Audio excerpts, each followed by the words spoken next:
In Trieste, the Carabinieri are leading a 3-day blood drive, reinforcing Italy's tradition of voluntary donation.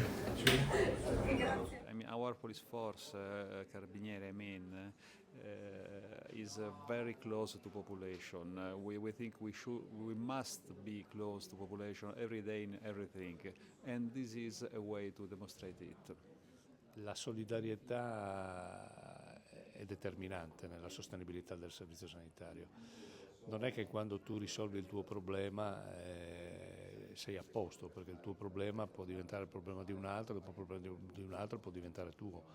Quindi gesti come questi sono gesti estremamente importanti, fanno cultura della salute, fanno attività di prevenzione e fanno attività di promozione a un miglior accesso dei servizi.